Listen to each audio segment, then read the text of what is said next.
નમસ્કાર મિત્રો, સ્વાગત છે આપનું આજના વિડીયોમાં. તો આજનો વિડીયો પણ આપણે સ્પોકન ઇંગ્લિશના રિલેટેડ છે, જેમાં આપણે અ, જે ઇંગ્લિશ કન્વર્ઝેશન છે, એટલે કે ઇંગ્લિશ વાતચીત, ઇંગ્લિશમાં જે વાતચીત થતી હોય, તો એવું એક સિનારીઓ છે, રેલવે સ્ટેશનનો સિનારીઓ છે, અને એ સિનારીઓમાં કઈ રીતે વાતચીત થાય, ઠીક છે. તો એના રિલેટેડ આજનો વિડીયો છે. તો તમે એને પ્રેક્ટિસ કરો. અહીંયા જે સેન્ટેન્સીસ છે એની તમારે પ્રેક્ટિસ કરવાની છે. એ સિનારીઓ તમારે પોતાને ઇમેજિન કરવાનું છે, અને પછી તમારે આ વાક્યો મોટેથી બોલવાના છે, જેથી કરીને તમારી પ્રેક્ટિસ થાય. ઠીક છે. તો ચાલો શરૂ કરીએ. અને અહીંયા જે કોઈ પણ નવા હોય, જેને ઇંગ્લિશમાં મતલબ બિલકુલ સમજ ના પડતી હોય અને એકદમ નવા હોય, એમના માટે બાજુમાં ગુજરાતી સેન્ટેન્સ પણ આપેલા છે, એનું અનુવાદ કરીને, ઠીક છે, જેનાથી સમજી શકે. પરંતુ આપણે જ્યારે સ્પોકન ઇંગ્લિશની પ્રેક્ટિસ કરતા હોય ત્યારે એના ઇંગ્લિશ અગર આપણને ગુજરાતીમાં સમજ પડી જતી હોય એનો મિનિંગ શું થાય છે, તો આપણે એને ઇંગ્લિશમાં બોલીને જ પ્રેક્ટિસ કરવાની, ગુજરાતીને એવોઇડ કરવાનું છે. ઠીક છે, તમે જ્યારે પ્રેક્ટિસ કરો ત્યારે. અને તમારે જ અહીંયા કેરેક્ટર ચેન્જ કરીને પોતાને જ ઇમેજિન કરીને બોલવાનું છે. ઠીક છે. તો અહીંયા ચલો શરૂ કરીએ. એટલે રેલવે સ્ટેશનનો છે, બરાબર. Reena says excuse me. અહીંયા જો એક્સક્યુઝ મી જે વર્ડ અહીંયા વપરાય છે એ કેવી રીતે છે, પોલાઇટલી કોઈનું ધ્યાન ખેંચવા માટે. ઠીક છે. તો ઇંગ્લિશમાં આપણે કહેતા હોય એક્સક્યુઝ મી એમ. તો અહીંયા બોલે રીના કહે છે excuse me, where is the ticket counter. Ticket counter ક્યાં છે? અહીંયા તમે વાંચો માફ કરશો, એટલે કે કંઈ માફી નથી માંગવામાં આવતી અહીંયા, પરંતુ એક તરીકે મતલબ એક રીતે ધ્યાન ખેંચવામાં આવે છે. આ પોલાઇટ વર્ડ છે, ઠીક છે. તો એટલા માટે આ યુઝ કરવામાં આવે છે. ટિકિટ કાઉન્ટર ક્યાં છે? Officer says it's on the left side. એ ડાબી બાજુ છે. It's on the left side. Reena says thank you. રીનાએ એમને થેન્ક યુ કીધું. એમને જે એને પૂછ્યું એનો જવાબ આપ્યો, એટલા માટે એને આભાર માન્યો. જો આ રીતે તમે જ્યારે પણ કોઈની સાથે વાત કરો તો આ રીતે વાત કરવાની, કે કોઈને કશું તમારા પ્રશ્નનો જવાબ આપી દો, તમારી કોઈ મદદ કરી, તો તમારે એને થેન્ક યુ કહેવાનું છે. એટલે ઠીક છે. તો એ રીતે વાત કરવાની. તો આપણા શીખવા જેવું છે. Reena says thank you. પછી એ કહે છે, આગળ કહે છે, I want a ticket to Surat. I want a ticket to Surat. મને સુરતની ટિકિટ જોઈએ છે. ઓફિસર સેઝ, એટલે કે ત્યાં જે ઓફિસર હોય ત્યાં જે ટિકિટ વિન્ડો પર, વન વે ઓર રિટર્ન. એક તરફની કે આવન જાવનની. રિટર્ન એટલે કે આવન જાવન, એટલે કે બંને હોય, કે એક સાઈડ વન સાઇડેડ હોય, કે ફક્ત તમારે જવાની લેવાની છે કે રિટર્નની લેવાની છે, એ રીતે. તો એવો ક્વેશ્ચન પૂછ્યું, one way or return. Reena says one way please. એક તરફની, ફક્ત જવાની જ હશે એના માટે. ઠીક છે. એટલે કે એને કહ્યું one way please. Officer says do you want sleeper or general. Do you want sleeper or general. તમને સ્લીપર જોઈએ કે જનરલ જોઈએ? એટલે એમાં બે ક્લાસ હોય, સ્લીપર હોય અને બીજો એક જનરલ ડબ્બો હોય. તો એ રીતે બધા અલગ અલગ ક્લાસ અંદર હોય ટ્રેનમાં. એટલે એનું સિલેક્શન પૂછે છે, કયા ક્લાસમાં તમારે જોઈએ છે, એમ કે સ્લીપર કોચમાં જોઈએ છે કે જનરલ કોચમાં જોઈએ છે, એમ.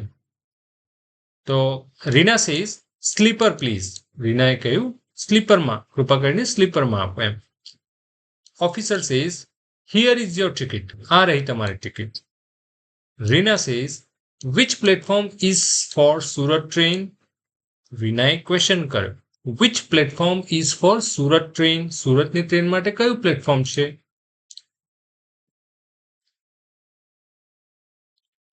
સામે ઓફિસર જવાબ આપે છે. Officer says platform number 3. Platform number 3 એટલે ત્રીજા નંબરનું platform. Reena says what time does the train leave. Reena says what time does the train leave. એટલે કે અહીંયા લીવ એટલે કે છોડવું, એનો મતલબ કે ટ્રેન ક્યારે છૂટે છે, એટલે કે અહીંથી ક્યારે ઉપડે છે, એવું જ એનો મતલબ થાય. ટ્રેન અહીંયાથી ક્યારે જાય છે, ટ્રેન કયા સમયે જાય છે. ટાઈમ પૂછે છે, what time does the train leave. અહીંયા સિમ્પલ પ્રેઝન્ટ ટેન્સમાં છે.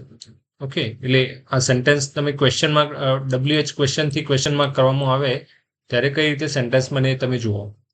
ઠીક છે. તો આ રીતે ક્વેશ્ચન પૂછાય. કોઈને ટાઈમ પૂછવું હોય તો what time does the train leave, આ રીતે તમે ક્વેશ્ચન પૂછી શકો. તો આ સેન્ટેન્સ ફોર્મેશન છે એ પણ તમારે ધ્યાન રાખવાનું છે અને એની જ પ્રેક્ટિસ કરવાની છે. ઠીક છે. Officer says it leaves at 8:30. એ 8:30 વાગે જાય છે. Reena says is it on time today? શું એ આજે સમય પર છે? Is it on time today એટલે કે શું આજે એ સમય પર છે?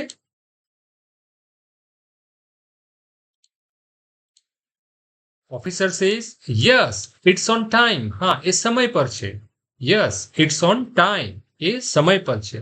Reena says thank you for the information. જો ફરીથી રીના અહીંયા આભાર માન્યો. Reena says thank you for the information. આભાર માટે માહિતી માટે તમારો આભાર. Officer says you are welcome. આપનું સ્વાગત છે. એટલે કે જ્યારે કોઈ તમને થેન્ક યુ કહે તો તમે અહીંયા વેલકમ, નો મેન્શન, એ રીતે એવા ઘણા બધા વર્ડ્સ હોય છે તમે થેન્ક યુનો જવાબ આપવા માટે. તો આ એને થેન્ક યુનો સામે જવાબ આપ્યો, યુ આર વેલકમ. અહીંયા એનો મતલબ એવું ના થાય કે તમારું સ્વાગત છે એની રીતે, પણ એનું થેન્ક યુનો અહીંયા જવાબ છે એ રીતે. Reena says where can I get tea here? અહીં મને ચા ક્યાં મળશે એવું એને પૂછ્યું. ક્યાં? વેર એટલે કે ક્યાં. વેર can I get tea here? મને અહીંયા ચા ક્યાં મળશે એવું એને પૂછ્યું. Officer says there is a tea stall near platform.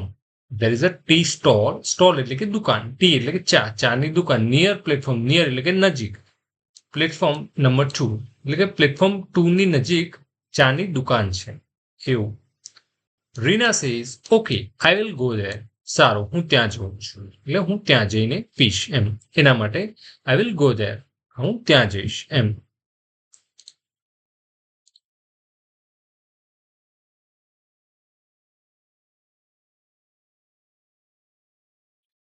Officer says have a nice journey. તમારી યાત્રા શુભ રહે. Have a nice journey. તમારી યાત્રા શુભ રહે. તો મિત્રો, આ જે કન્વર્ઝેશન હતો એ એક રેલવે સ્ટેશન પર કઈ રીતે કન્વર્ઝેશન થાય એના વિશે હતું. ઠીક છે. તો આઈ હોપ કે તમે આ રીતે પ્રેક્ટિસ કરશો અને પ્રેક્ટિસ વારે ઘડીએ કરો. આ સેન્ટેન્સીસને તમે વારે ઘડીએ બોલો જેથી કરીને તમને એકદમ સરસ રીતે બોલતા ફાવે એમ. તમારી જે જીભ છે એને પ્રેક્ટિસ થાય બોલવામાં. એ ટંગની પ્રેક્ટિસ જરૂરી છે. ઠીક છે. અને આ વર્ડ્સ ઓટોમેટિક તમારા શું કહેવાય બોલવા ટાઈમે તમારા મોઢામાંથી ઓટોમેટિક આવે એવું તમે ઈચ્છતા હોય એના માટે તમારે પ્રેક્ટિસ કરવી જ પડશે આ રીતે. ઠીક છે. તો પ્રેક્ટિસ કરો, વારે ઘડીએ પ્રેક્ટિસ કરો, વારંવાર એકના એક તમે સેન્ટેન્સીસ છે એકના એક આ સિનારીઓ છે એને વારે ઘડીએ તમે ઇમેજિન કરો અને બોલવાની પ્રેક્ટિસ કરો. બીજા પણ સેન્ટેન્સીસ તમે એડ કરી શકો છો તમારી રીતે. ઠીક છે. તો તમે કમેન્ટમાં પણ લખી શકો છો. ઓકે. તો આઈ હોપ કે તમને વિડીયો પસંદ આવ્યો છે. અગર પસંદ આવ્યો હોય તો લાઇક અને શેર જરૂરથી કરજો. તો આજના વિડીયોમાં બસ આટલું જ. Thank you very much.